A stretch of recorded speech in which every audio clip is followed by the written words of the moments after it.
So picking up where we left off from the Enlightenment, we're going to be discussing now some revolutions that took place during the 1700s and early 1800s.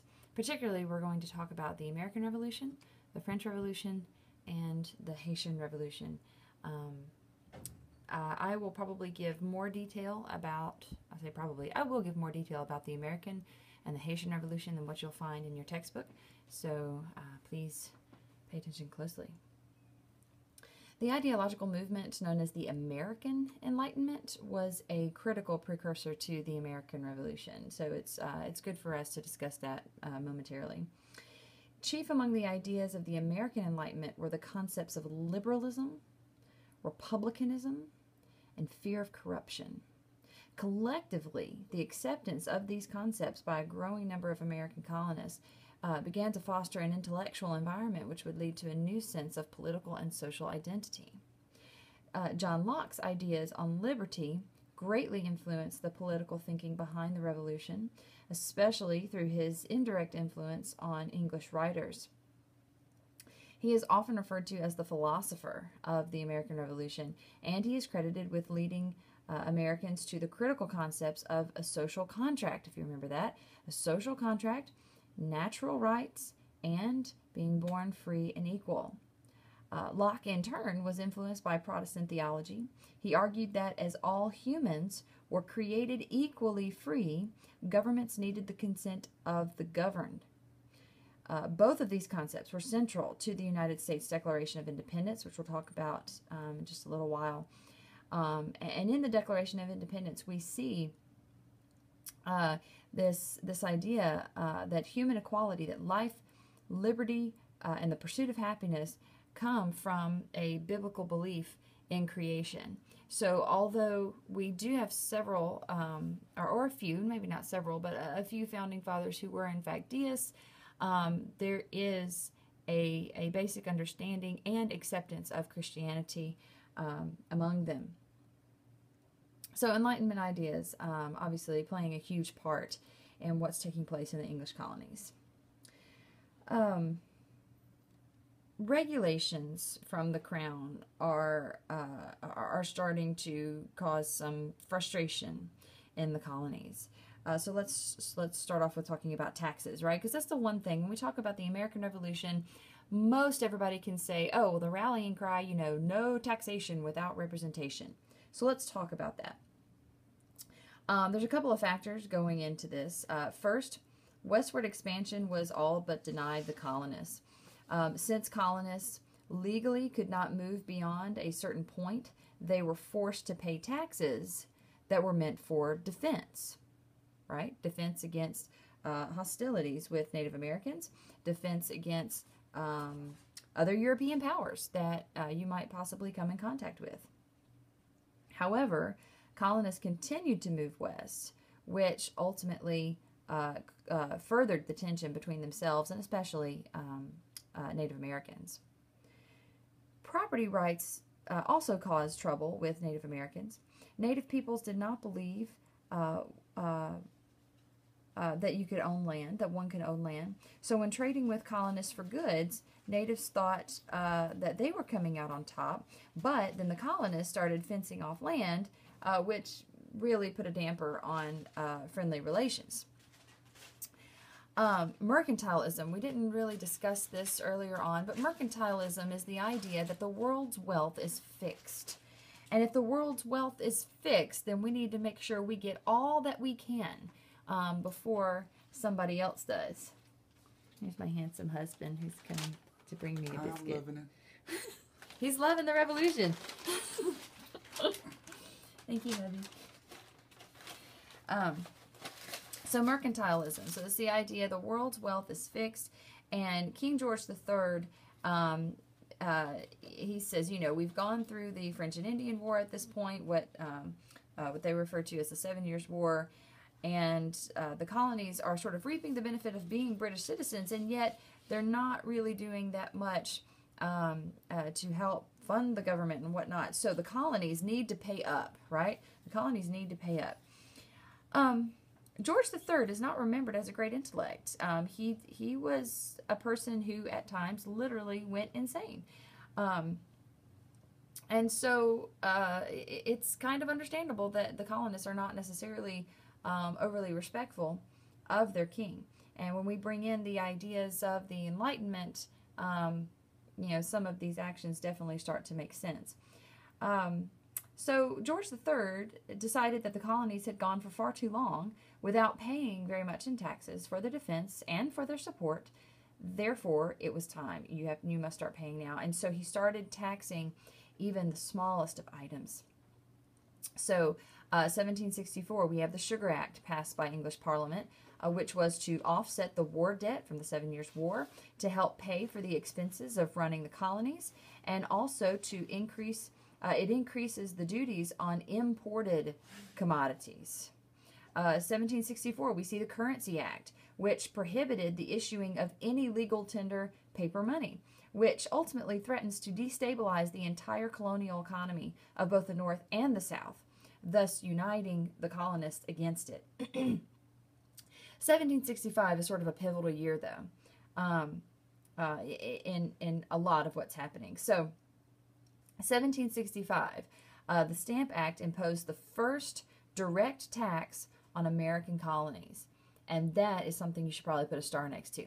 This is the first direct tax on American colonies. And here's the thing. Colonies are not paying taxes to their local legislatures like they have been doing. This tax obligates them to pay the taxes directly to the king rather than to the local legislatures. The idea was that this was meant to offset the high costs of the British military organization in America. And it states that it basically required that all printed materials were going to be taxed. And you can see an example down at the bottom left of the royal stamp. Do not even ponder the thought of selling or trading goods without the royal stamp. If you choose to disobey the law, a severe penalty will be paid. So, severe penalty, back in the day, severe meant severe. I mean, you could be, lots of bad things could happen, right? So, so you must have this stamp on all printed goods, and basically shows that you've paid your taxes, right? Now, this is going to seriously bother, it's going to freak out many of the religious folks, because what happens to religious materials like Bibles, hymn books, catechisms? Can you put a tax on religious items? The Crown then established stamp agents, which made sure that the act was followed and collected the taxes. So the colonists got together in New York City Hall, and they formed the Stamp Act Congress. And the Stamp Act Congress drafted a Bill of Rights, which emphatically stated that the colonists could not be taxed without representation. So no taxation without representation. And Parliament, I would say, ultimately leading to more revolutionary actions. Parliament backed down. So we have New York starting all the trouble, right? After Parliament backed down, the king decided to remove his official overseeing the Stamp Act in America. And Parliament then went on to pass new duties that were essentially the same thing. And again, taxing the people without them having the opportunity to vote on it. The king went on to try to punish New York for its, quote-unquote rebellion by sending in troops and obligating the colonists to quarter them. Now, this was a common practice, and although the colonists were generally not against housing troops, they were angry that Parliament would order something again, without so much as a by your leave, right? The other colonies began to rally around New York, but New York's biggest supporter was Massachusetts, and this is where we find Samuel Adams leading the charge. And Boston ultimately becomes the center of attention. A lot of us have heard about the Boston Massacre. I put that in quotation marks because, killing obviously is wrong. We don't seek to kill people. Kind of that thou shalt not murder thing. Anyway, so anytime a person is killed, that is obviously something that not good. But when we say massacre, this is the idea that there is, you know, lots and lots and lots of people, like you're having to you can't even step on the ground because of all the dead bodies, right? Like this is, yeah, it's an exaggeration probably, but still. March 5th, 1770, we see a fight breaking out between soldiers and colonists. The colonists were throwing snowballs, probably snowballs with rocks in them, I don't know. And somebody fired a gun. Nobody's exactly sure, but somebody fired a gun. 5 colonists died, and 6 others were wounded. Paul Revere is known for having made this engraving, which makes it look as if the British soldiers are mowing down colonists left, right, and center. So we have 5 colonists which die in the Boston Massacre. 6 others are wounded. The revolutionaries, once again, they exaggerate this event to heighten civilian sympathies and their patriotic fervor. The troops were tried, but they were not convicted of anything major because of their defense by John Adams, Samuel Adams' cousin. Now, Cousin Sam continued to be more violent than John, and he used his oratorical skills in order to persuade colonists to fight, moving them towards the Boston Tea Party, right, and other actions. But the Boston Tea Party, incredibly revolutionary. It is amazing that that this happened without bloodshed. Probably one of the most revolutionary acts of the American Revolution is the Boston Tea Party. So England, we have the Boston Massacre, and we've got these other things going on. England goes on doing the same old thing. It passed the Tea Act, which would cause financial hardships for merchants and consumers alike. Why is this such a big deal? Well, because North American drinking water was disgusting. And because tea was boiled, it was the non-alcoholic drink of choice. So, when 3 ships loaded down with tea reached Boston Harbor in December 1773, we have a huge group of colonists led by Samuel Adams greeting the ships. The Sons of Liberty, an organization, patriotic organization, again, with Samuel Adams. They're dressed as Mohawk Indians. They board the ship and they toss the tea overboard, which ultimately begins the boycott on tea. And the king gets obviously mad. The king is ticked off, right? You can read here the king's response. He's closing Boston Harbor. He annuls the Charter of Massachusetts. No longer are the colonists allowed to vote on their government. The king appoints their government. When you quarter troops, you were supposed to get compensated for this. Well, now everyone's required to quarter the troops for less money. British authorities accused of any crime were meant to be sent back to England. They could no longer be tried in the colonies. And sort of like the last straw, as it were, one of the things that just really bothers the very Protestant colonies is that Catholics have been granted new religious freedoms. So, whoops, I think I may have, there we go, skipped over a slide. Now, for different reasons, nearly every colonist joined the Patriots' cause after this. Southerners suffer economically under all the new taxes. So the fact that the colonies were fighting for liberty is rather interesting, and that the Southern colonies, which are so dependent on slavery, and the Northerners who wanted a complete break from the mother country, simply brushed the issue of slavery under the rug. And that's rather important when we get into talking about the 19th century and the reform movements that are taking place. This is rather significant. And there's a lot of people nowadays who like to downplay the role of slavery, and we can't do that. Slavery is probably the one issue, the most contentious issue, that simply was not discussed during the earliest years. And if it had, is it possible that bloodshed, blood, sweat, and tears, could it have been saved? We can't live in what ifs, but I would venture to argue that there's a possibility some of what we've experienced could possibly not have happened. So, issue of slavery brushed under the rug. Now, we also see ministers beginning to join the fray because, as John Witherspoon so beautifully put it, there is not a single instance in history in which civil liberty was lost and religious liberty preserved entire. Just very, very beautiful expression there. So as as time goes on, we see the colonists gaining support through groups of men known as Minutemen. These men were basically militia, and they were expected to be ready in a minute's notice. So if you hear the call, you jump up, you get dressed, you get your gun, you get your ammo, whatever it is you need, and within a minute you should be out on the square, ready and lined up, ready for a fight. We don't know who fired the first shot of the revolution. The British were on their way to Concord when they stopped off in Lexington. In Lexington, there was a group of militiamen who were, hanging out, and a fight broke out. Only a few people died, but this is really what started the war, and we refer to this as the shot heard round the world. Again, because the American Revolution is, it's so revolutionary, right? George Washington, a military man who understood British tactics, accepts the offer of leadership. And he was a humble man who didn't think he was worthy of accepting the position. But then again, he did accept the position, so that's good. And he actually turns out to be the best person for the job.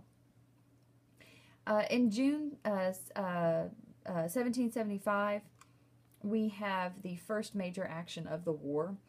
Inexperienced colonial soldiers hold off British veterans for more than 2 hours at Breed's Hill. And although eventually forced to abandon their position, including that of Bunker Hill overlooking Boston, the Patriots ultimately showed that they were not intimidated by the long lines of British redcoats. Of the 2,200 British that saw action, more than 1,000 ended up as casualties, either dead or wounded. By issuing the Declaration of Independence, July 4th, 1776, the 13 American colonies severed their political connections to Great Britain. The Declaration summarized the colonists' motivations for seeking their independence. By declaring themselves an independent nation, the American colonists were then able to create or to make an official alliance with the government of France and obtain French assistance in the war against Great Britain, which was something that they knew they would need to have. So Britain has some issues while they are fighting the colonists. One, they're in hostile territory. This is not home turf. Two, the Brits have a great navy. That's awesome. That will not help you on land. So a great navy, yeah, good for you. They really have no strategic center from which to deploy troops. Frontier battles, these are completely foreign to British regulars. They don't fight guerrilla warfare. They go out into the open field and start shooting at each other. Native Americans ultimately go neutral. They're like, we're not really going to get into this. Some do, of course, but for the most part, Native Americans just sort of pull back and say, y'all have at it. Next, we have commanders, British commanders, operating independently of one another. Communication is strained, and without that strategic center from which to deploy troops, you've got a lot of people doing a lot of different things. It's not very cohesive. And then lastly, the French come in. February 1778, the French want to make sure that the Americans could win before they jump in to help. They're suffering from financial issues, and they're suffering from some other things that we'll talk about in a moment. And they just weren't quite ready just yet to say, yeah, sure, we're gonna start giving you resources. As a result of the Patriot victory at Saratoga and American diplomatic efforts, France allied itself with the new American government. French financial and military aid ultimately proved critical in winning the war, and the Continental Army learned of the French alliance in May, so it was very much a morale booster. With the final battles, we see 1780, May of 1780, the British taking Charleston, South Carolina, capturing a large Patriot army, giving the rebels one of their worst defeats in the war. The Charleston move is part of a broader British strategy to hang on to the southern colonies, at least if they can, now that the war was stalemated in Pennsylvania and New York. Fast forward to the next year, 1781, we see a joint French and American force trapping a large British army on Virginia's Yorktown Peninsula. They were unable to evacuate or receive reinforcements because a French fleet drove off the British fleet. So General Cornwallis was forced to surrender. 1783, so it takes a little while, right? 1783, the Treaty of Paris ratified the independence of the 13 North American states. Canada remained a British province, beginning its separate development as a U.S. neighbor. Now, here's the big thing, the Constitution. In 1787, the Constitution became the legal document governing the United States. This war established a precedent all European nations worried over. Suddenly, royalty, nobility, and governing bodies consisting of regular people could be overthrown.